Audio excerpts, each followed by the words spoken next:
आदर और सम्मान के योग भारतीय किसान यूनियन के राष्ट्रीय अध्यक्ष सरदार गुरनाम सिंह तनूरी जी, इंडियन नेशनल लोकदल पार्टी के जिला के अध्यक्ष सरदार बूटा सिंह लुखी जी,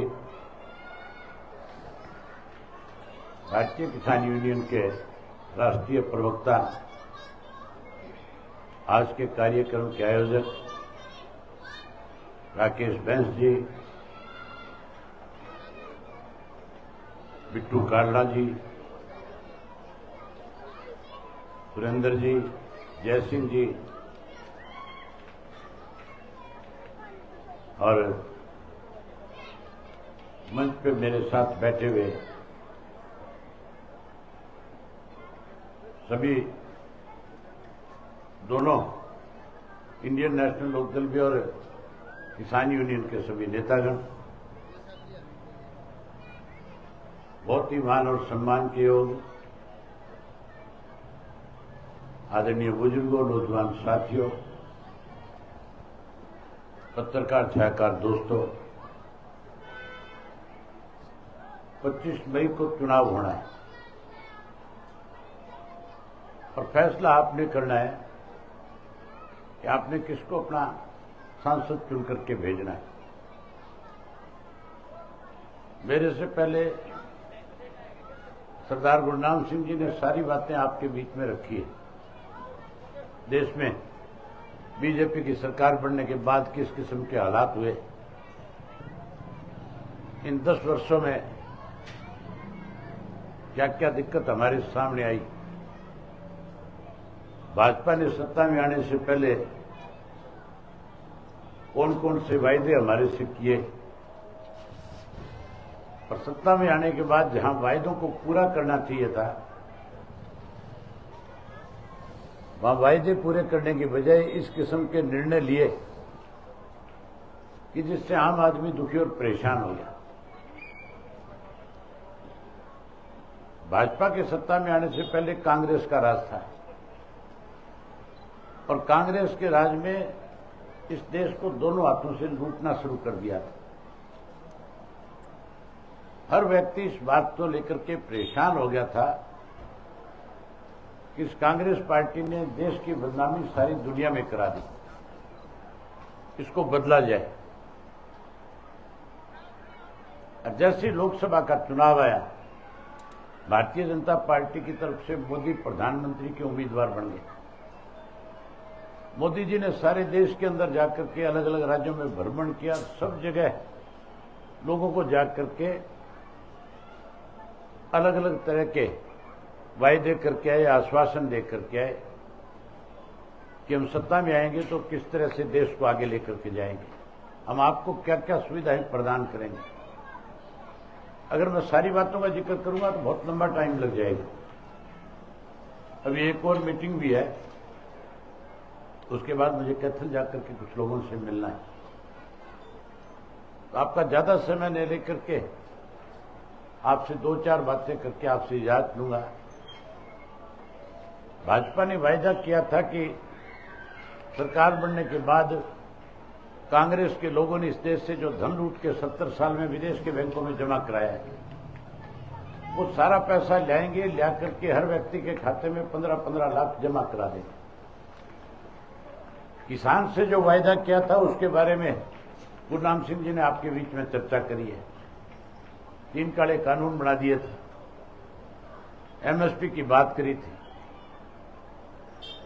हमें 2022 में फसल के दाम दुगने करने की बात कर रहे थे। तीसरा वायदा किया था नौजवानों के साथ कि आपको रोजगार देंगे, नौकरी देंगे, 2 करोड़ बच्चों को हर साल नौकरी लगाने का काम करेंगे। इन 10 वर्षों में 20 करोड़ को नौकरी मिलनी चाहिए थी। नौकरी की कमी की वजह से, आज नौकरी ना मिलने की वजह से हरियाणा सबसे पिछड़ा हुआ प्रदेश है और यहां के हर गांव से 10, 20, 50, 100 बच्चे जो है हर मोहल्ले से, हर वार्ड से अपनी जमीन बेचते हैं, मकान बेचते हैं, प्लॉट बेचते हैं, माँ बाप को कहते हैं हमें पैसा चाहिए, हमें विदेश जाना है। सैकड़ों सैकड़ों की संख्या में विदेश निकल गए। आपके इस माजरी मोहल्ले से भी निकल गए कि नहीं निकल गए? ये भी खाली हो रहे, यहां से भी बहुत सारे बच्चे गए। वायदा किया था महंगाई कम कर देंगे। साथियों, मैं आज 500 से ज्यादा गांव में जाकर के आया। वैसे तो मैं हरियाणा प्रदेश के तो तकरीबन सब गांवों में गया हूं, लेकिन इस चुनाव के दौरान 500 से ज्यादा गांव में कुरुक्षेत्र लोकसभा क्षेत्र में होकर आया। गांव में जब लोगों से मिला तो मैंने पूछा, मोदी जी ने कहा था 15-15 लाख दूंगा, किसी के खाते में आया या नहीं आया? सब लोगों की एक ही बात थी कि हमारे खाते में एक नया पैसा नहीं है। आपके इस माजरी मोहल्ले में सबके खाते में आ गए कि 15-15 लाख रुपए आए कि नहीं आए? बोल के बताओ तो। कोई पैसा नहीं आया। जिन पैसों से खाता खुलाया था वो पैसे भी सरकार और बैंक वाले खा गए तुम्हारे। वहीं उसके साथ साथ महंगाई कम करने की बात करी थी, महंगाई बढ़ गई, भ्रष्टाचार बढ़ गया, कानून व्यवस्था खत्म हो गई, और उसके साथ साथ महंगाई के अपने नशा बढ़ गया और अपराध बढ़ गया। हर आदमी दुखी है, मजदूर दुखी है, व्यापारी दुखी है, कर्मचारी दुखी है, किसान दुखी है, माताएं बहनें परेशान है। हर कोई जो है इस सरकार को बदलना चाहता है। आप बदलना चाहते हो कि नहीं बदलना चाहते हो? बदलना चाहते हो तो दोनों हाथ खड़े करो मेरे साथ कि हम बदलना चाहते हैं। आप भी बदलना चाहते हैं। अगर सरकार को बदलना है तो सोच भी बदलनी पड़ेगी।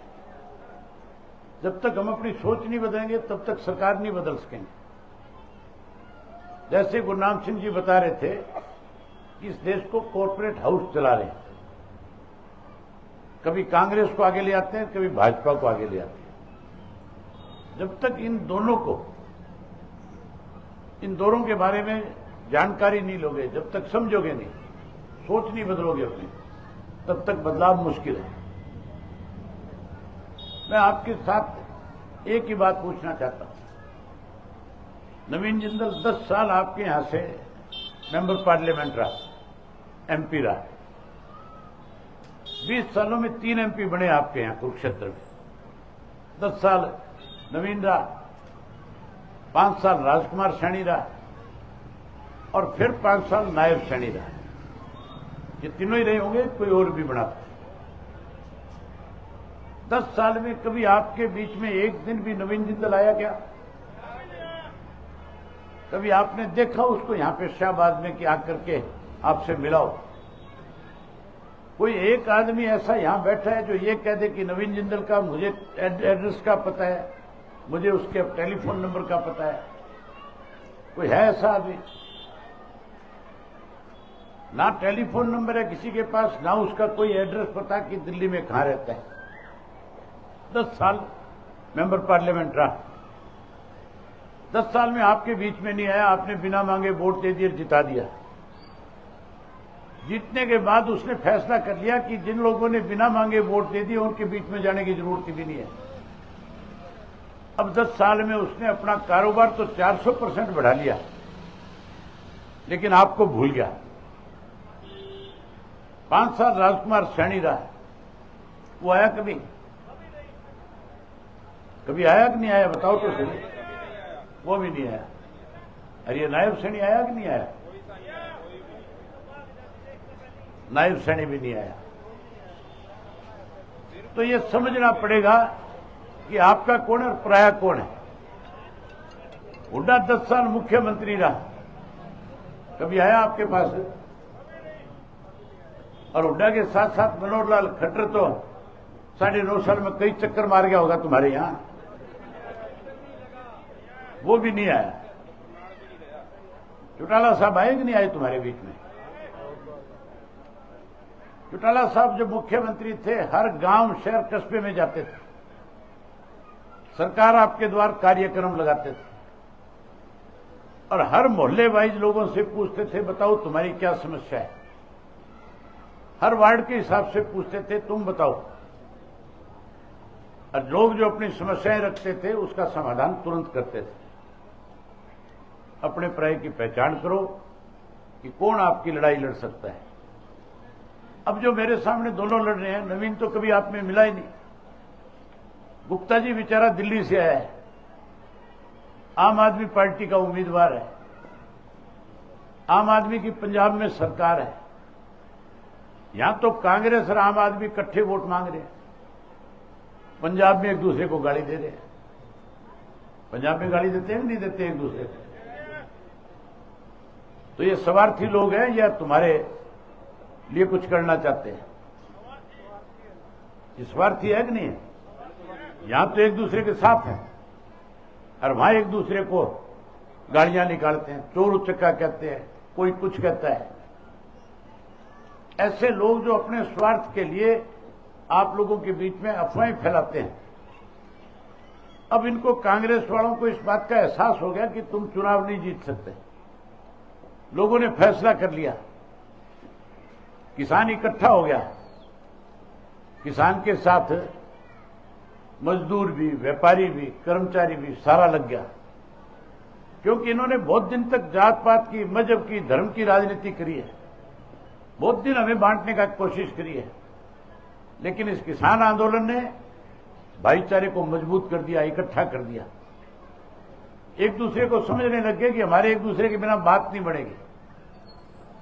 अब ये कांग्रेसी भी समझ गए कि तुम्हारी बात बढ़ने वाली नहीं है। तब एक अफवाह फैलानी शुरू कर दी कि अभय सिंह अगर जीत जाएगा चुनाव तो जीतने के बाद भाजपा के साथ चला जाएगा। ये बात है कि नहीं है? इस तरह की अफवाह फैला रखी है कि नहीं फैला रखी है? मैं खुले रूप से भूपेंद्र सिंह हुड्डा को चुनौती देकर के आया हूं अखबार के, मीडिया के माध्यम से, कि आप और मैं दोनों डिबेट कर लेते हैं, मीडिया के लोगों को बुला लेते हैं, सारा देश देखेगा, सारा प्रदेश देखेगा। अगर मैं ये साबित कर दूंगा कि भूपेंद्र सिंह हुड्डा भाजपा के साथ मिला हुआ है, तो फिर भूपेंद्र सिंह हुड्डा को राजनीति छोड़नी चाहिए, या भूपेंद्र सिंह हुड्डा मेरे साथ डिबेट में यह साबित कर दे कि मैंने भाजपा की आज तक मदद करी है, मैं राजनीति छोड़ दूंगा। ये हुड्डा लगातार भाजपा की खेल खेल रहा है, लगातार भाजपा के साथ मिलकर के हरियाणा को कमजोर करने में लगा हुआ है। इनसे पूछो कि जिन लोगों ने हमारा पानी रोक लिया, आज तुम उनकी मदद कर रहे हो? जो हमारा पानी रोके हम उसकी मदद करें? हम अपने प्रदेश के दोस्त हैं, दुश्मन है फिर? तो इन चीजों को समझो। मैं उम्मीद करूंगा कि 25 को वोट डालने से पहले इन बातों पर विचार करोगे।